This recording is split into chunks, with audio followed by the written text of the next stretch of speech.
फुटबलमा फेरि back हान्दिएको guys टक्क फेरि स्किल त डेन्जर हान्छ अहिले त्यहाँ ग्राउन्डमा देखि थाहा हुन्छ नि hello guys welcome back to my new another episode after long time है टक्क आज चाहिँ जुत्ता पानी एकदम व्यवस्थित तरिकाले अब कम ब्याक हान्दिएको नि मैले चाहिँ अब जुत्ता यता छ टक्क लाएर सो गाइस मलाई पनि एकदम सन्चै छ हजुरहरूलाई पनि सन्चै होला भन्ने आशाका साथ new day with new vlog लिएर आइसकेको छ म चाहिँ आफ्टर लङ टाइम लाएर के गर्नु ड्युटीले गर्दाखेरि कहिल्यै भ्याउँदैन साथीहरू पनि हुँदैन योपालि चाहिँ सँगै छुट्टी भयो सो त्यही भएर हामी अहिले चाहिँ यहाँ 3 जना छौँ बाँकी टोलीहरू त बजार जानु भएको छ अरे त्यतैबाट आउनुहुन्छ हामी अहिले यता 3 जना छ टक्कै वर्ल्ड कप आउँदैछ कमेन्ट गरौँ सबैहरू चाहिँ कुन कुन टिमलाई सपोर्ट गर्ने अब यता अगाडि दाइ चाहिँ फ्रान्स हाम्रो लाफा चाहिँ ब्राजिल नेमार यता फेरि नामबाटै थाहा हुनुहुन्छ होला नि त त्यही हो भनिराख्नु पर्दैन त्यही नै हो टक्क लगाएर आज हामी चाहिँ यस्तो छ है सर्बिया चाहिँ सर्लक्कै अहिलेको बच्चाहरूलाई चाहिँ जस्तो इङ्ग्लिस जान्ने रहेछ पहिला चाहिँ त्यो अरू लाठाहरूलाई चाहिँ जान्दैन अब नेपालको हजुर नाइस छ त फुल नि ओ नाइस है अझ क्यामेराभन्दा आँखाले चाहिँ खतरा देखेको छ त्यही नै गाइस हाम्रो कम्पनी चाहिँ मासतिर छ अनि यता छ हाम्रो कम्पनीको एरिया पेस्ता सर्च गरेर टक्क आउनु सक्नुहुनेछ अब अहिले ग्राउन्ड चाहिँ म एकछिनमा देखाउने छु टक्क हाम्रो टिमलाई च्यालेन्ज गर्ने चाहिँ सर्बियामा कुन चाहिँ टिम रहेछ आउनु होला च्यालेन्ज छ हाम्रो अब फ्यान नै कसको छ पहिला हेरौँ न अनि भनौँ उता छ फेरि अहिले पुरा दावेदार टिमकै फेरि सपोर्टर छ अनि त्यो सपोर्टर त्यत्तिकै त हुँदैन होला मिस्टेकले यता गएको थियौँ होइन हो नि यो बाटो गएर फेरि फर्किएर यही बाटो आएको यहाँ चाहिँ एकदम सुनसान सबै रोजगारी पऱ्यो हाम्रो नेपालमा जस्तो बेरोजगारी सबै छैन जहिले यस्तै हो सुनसान एउटा मान्छे नि देख्दैन एउटा घरमा त झुक्केर यता उता गयो भने एक दुईवटा घरमा देख्छु नभए देख्दैन हामी चाहिँ टक्क सर्बियाको बुकोभिक भन्ने गाउँमा छ अहिले हामी आज छुट्टी विशेष फुटबल खेल्न हिँडेको यस्तो रमाइलो अब टिम त पुग्दैन तैपनि यसो प्र्याक्टिस गर्नको लागि हाम्रो सर्बियामा अब खतरा एक टिम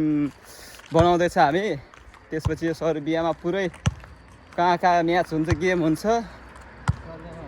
हामी तल्का पिट्ने छौँ हामीले अरे बाफ रे अनि को भन्दा को कम एकदम छैन जतिमा आयो त्यतिमा अगाडि आएमा थोकोस् के म हरन बजेको त सुन्नै पाएन चाहिँ यस्तो छ तर घरमा मान्छे छैन यता छ सानो कम्पनी रहेछ साथीहरू यस्तै छ हाम्रो जिन्दगी 12 घन्टा ड्युटी गऱ्यो हप्तामा एकचोटि छुट्टी आउँछ हप्तामा एकचोटि हप्ताभरि डे गऱ्यो फेरि हप्ता बित्ने बित्तिकै नआयो फेरि डे गऱ्यो फेरि नआयो यसरी नै चलिरहन्छ जति वर्ष यहाँ बसिन्छ त्यति नै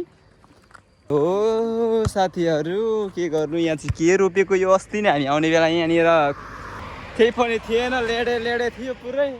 अल धमक्क पुरै हरियाली भएको छ एकदम नाइस तरिकाको टक्क हरियो पऱ्यो सबै नेपालको जस नेपालकै ऊ छ अहिले चाहिँ कति बजी लाग्छ ट्याक्कै 6 बजिसक्यो घाम माथि छ यता चाहिँ भरे 8-9 बजेसम्म उतिया माथि रातो घाम सर्लक्कै हुन्छ ल नाइस तरिकाले तर जाब यस्तो त नर्मल हो यस्तो बाटोमा यति त नर्मलै हो नि हाम्रो लागि किनकि हामी प्रो राइडर हो नि त नेपालको त्यो देखेको छ नि यस्तो देख्यो भने चाहिँ फेरि खान मन लाग्दैन है तर के गर्नु यता क्यान्टिनमा त्यही दिन्छ तर गम खाइन्छ भोक लागेको बेलामा यस्तो के छ ठिकै छ फ्रीमा दिएको माल त के भन्नु हाम्रै पैसा काटेर दिएको हो यस्तो छ सर्लकको भेडा चर्ने ठाउँ अनि यो गाउँको घर यस्तो छ भेडाहरू यहाँ चढ्दैछन् टक्क लाएर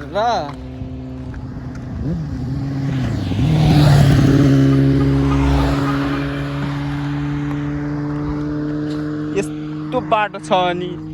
जलेन्द्र पनि गएको छ नि मैले भन्दा नि त्यो जसले नि भर्खर सिकेकोले नि किनकि आफ्नो लेन हुन्छ यहाँनिर त्यतिमा चाहिँ जलेन्द्र रन पाउँछ नर्मल हो त्यो त्यसमा वाउ भन्नुपर्ने आवश्यकै छैन यहाँ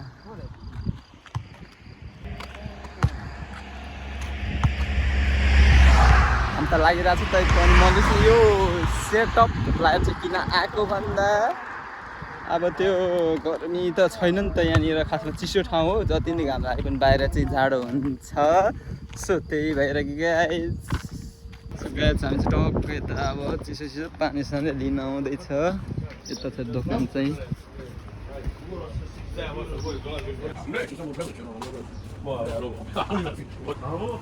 टक्क लाएर हामी चाहिँ बसिसकेको छ पसलभित्र अब यता चाहिँ यस्तो छ है युरोप भनेर अब त्यो पुरै ऊ चाहिँ हुँदैन यो गाउँ साइड हो नि त सो त्यही भएर हाम्रो नेपालको बिगमा टाइपको तर सानो घाजाङ मिन्जुङ सबै एकै ठाउँमा घन्द्राङ घुन्द्रुङ यत्रो सानो उसमा सबै अटाउनु परेको छ के गर्नु गएर छ यो हाम्रो नि गाउँतिर अलिक महँगो हुन्छ सहरतिर अलिक सस्तो हुन्छ नि त्यस्तै हो यता यस्तै छ गाइस सबैको आफ्नो व्यवहार चल्नु पर्यो जसरी नि युरोप भनेर मात्रै हुँदैन अब हामी चाहिँ यति सामान लिएर फर्किनेछु लाभाले यहाँ किन्दै हुनुहुन्छ यहाँ चाहिँ रक्सी एकदम सस्तो अरू त सबै प्राइस हेर्नु न यहाँ सबै महँगो छ र त्यस्तै छ गाइस ल अब हामी यति सामान किन्छौँ अनि त्यसपछि हामी लाग्नेछौँ टक्क लाएर यताको गाउँ चाहिँ यस्तो छ अहिले सामान यता छ यिनीहरूको 12-13 यतिलाई 750 जस्तो त टमाटर हुन्छ किलोमा नेपालको यति महँगो छ क्या टमाटरहरू चाहिँ डल्लालाई लगभग नेपालको त्यही हो 700-800 नै पर्छ एउटा त्यति भाउ पाउनु भने होइन नेपालमा त अनि नेपालमा अलिकति नेपालमा चाहिँ कता सस्तो छ त्यता डगुर्ने क्या क्वालिटी हेर्नु छ होइन कहाँ सस्तो छ त्यही नेपालको स्थिति पनि त्यस्तै छ ठिकै हो त्यो एक हिसाबले तर यहाँ चाहिँ रोजगारी पनि छ अब महँगी पनि त्यस्तै छ नेपालमा त्यस्तो पायो भने रोजगारी त्यस्तै भयो भने त नेपालमा के गर्ने मान्छेले पनि यहाँ महिनाको यहाँको 1 लाख भन्दा त माथि नै खान्छ यहाँको मान्छे मैले सबभन्दा लो भनेको थिएँ त्यतिको त खाएकै हुन्छ यहाँ 8 घन्टाको अनि तर फेरि महँगी फेरि त्यस्तै छ विकसित देश भनेर हुँदैन सबै कुरा त छ तैपनि सबै कुरामा महँगी नै छ यिनीहरूको त्यो टक्कै आफ्नो एरियामा यसरी टक्क बार लायो यसरी टक्क यसरी छ है सर्बियाको गाउँ चाहिँ यस्तो छ टक्क आफ्नो कम्पाउन्डभित्र टक्क यसरी बार लगायो टक्क अनि यत्रो घर बनायो सक्यो काम गर्यो स्यालेरी आयो खायो सक्यो फेरि त्यस्तै कन्टिन्यू गर्दा गर्दै यहाँको जिन्दगी चाहिँ सकियो खासमा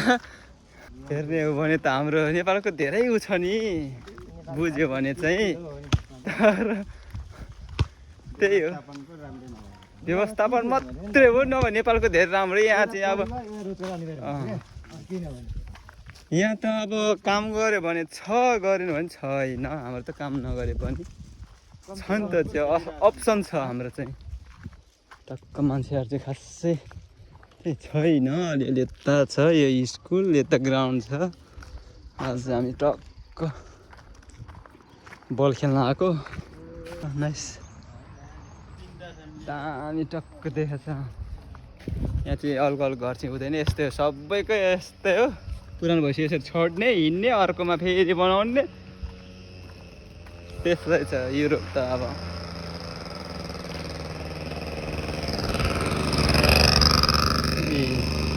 यस्तो साउन्ड हुन्छ नि स्कुटरमा त नि अब हामी ग्राउन्डमा प्रवेश गर्नेछौँ के भइसकेको छ हामी यहाँ टक्क लगाएर फुच्चे भाइहरू यहाँको आउँदैछ यहाँनिर टोलीहरू छ हामी चाहिँ अब खेल्नेछौँ यसो रमाइलोको लागि टक्क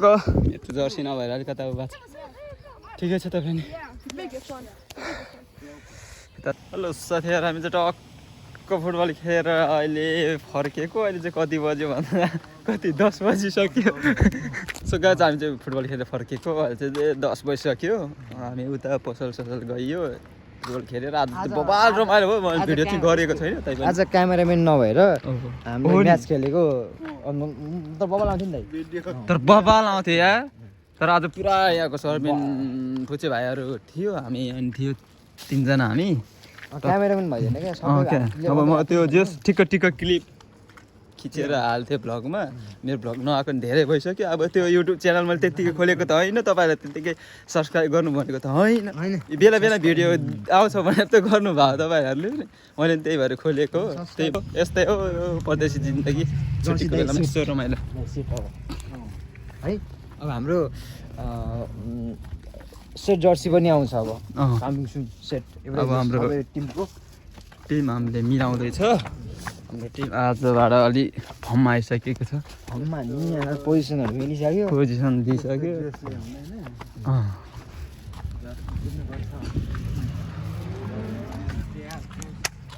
सो गाइस रमाइलो भयो आजको दिन चाहिँ ह्याप्पी होलिडे बाई बाई आजको भ्लग चाहिँ यहीँ टुङ्ग्याउँ चाहन्छु